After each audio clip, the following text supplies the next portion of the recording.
This is the morning weather briefing. This is for Friday, the 18th of August. I'm James Spann. Alabama's weather stays dry today, over the weekend, and most of next week. No storms to deal with. However, blazing heat returns to the state next week, and the tropics are indeed waking up. Let's begin with the upper air look across the country.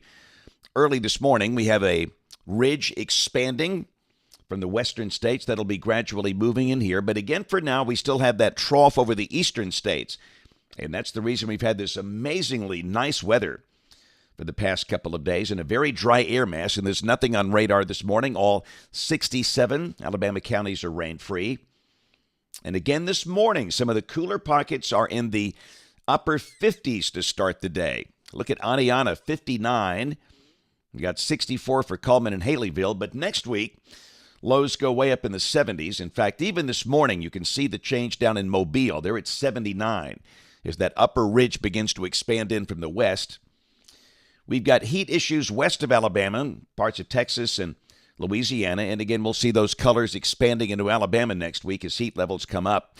In terms of severe storms, we have marginal risks for parts of the northeast U.S., New England and Boston, Long Island, parts of Arizona and some of the adjacent states, and also parts of Montana.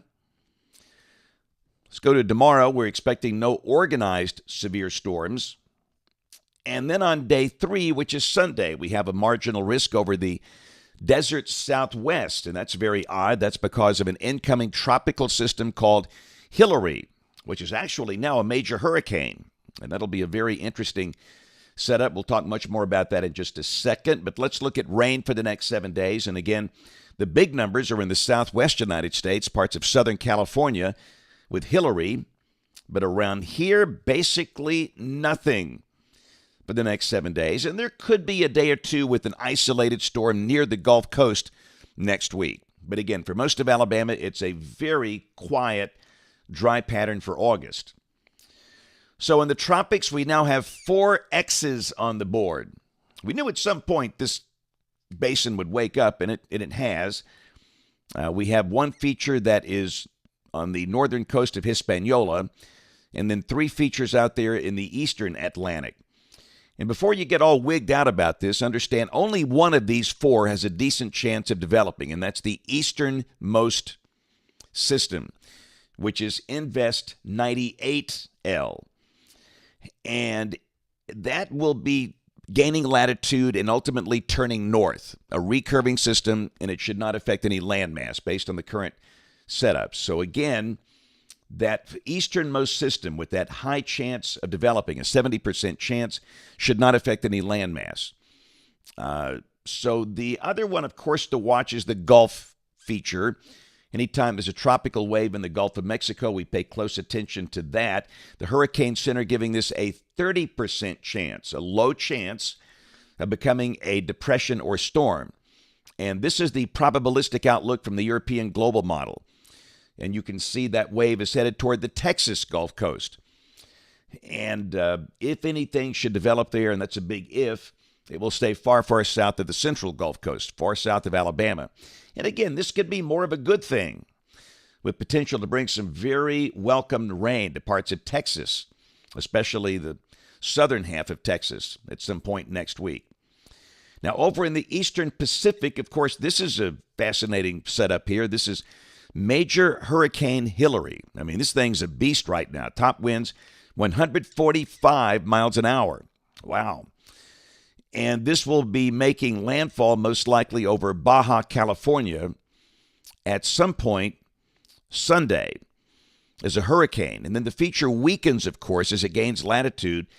And then coming up into Southern California late Sunday night is a weakening tropical storm. And you don't see that often on these maps. You got the cone of uncertainty all the way into parts of Oregon and Idaho. Of course, by then it's all post-tropical. And this could be obviously a major flooding concern for parts of Southern California and Southern Nevada.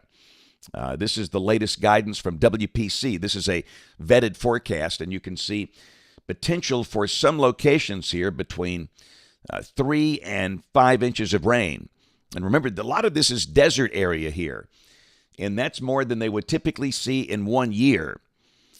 So, and again, the main concern here would be Sunday and Monday, and that deep moisture surge there.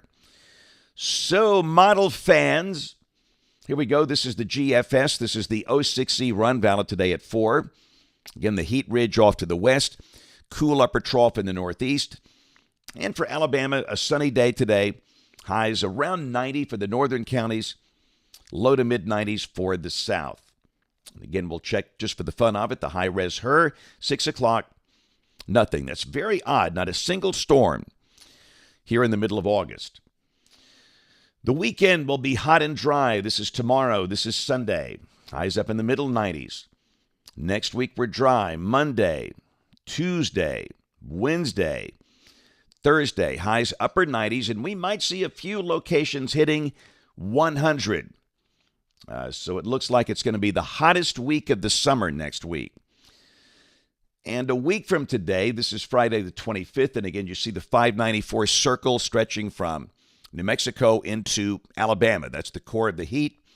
And once again, we're dry and sizzling hot. But the good news, let's go out 10 days. The ridge weakens, fizzles, replaced by a northerly flow aloft. This is for Sunday, the 27th of August, and heat levels by then coming way down, and rain chances going up for a change. Rain for Birmingham coming off the European ensemble. Again, it looks like we're dry through next week, and then the green line begins to come up. Still, though, the mean not that much. The mean under 1 inch between now and the 3rd of September. And, ooh, boy, here we go, heat fans.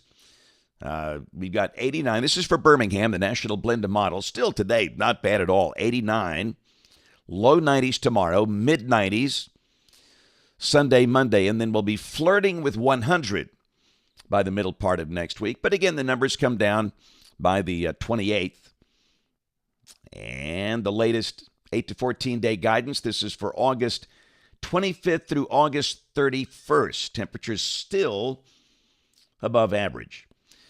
So despite all the tropical action you saw on those maps, our Gulf of Mexico looked great last night.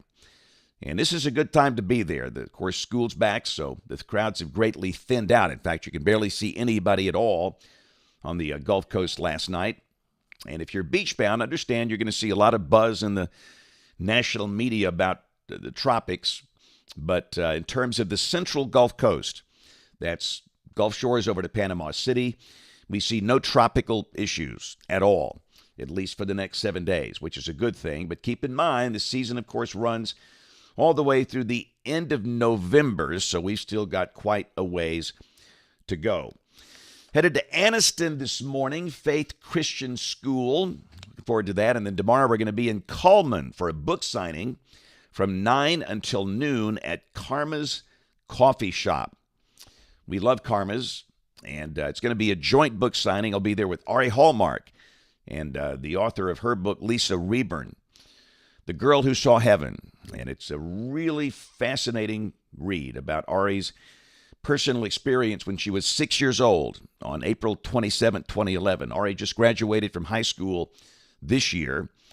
But as you heard me share here, she lost 5 family members in that horrible situation on that horrible day. So again, 9 to noon, Cullman tomorrow at Karma's Coffee Shop. Hope to see a lot of you there. And, of course, we invite you to watch us on television this evening, ABC 3340 News at 4, 5, 6, and 10 o'clock. Thanks for watching. Have a great day, and God bless.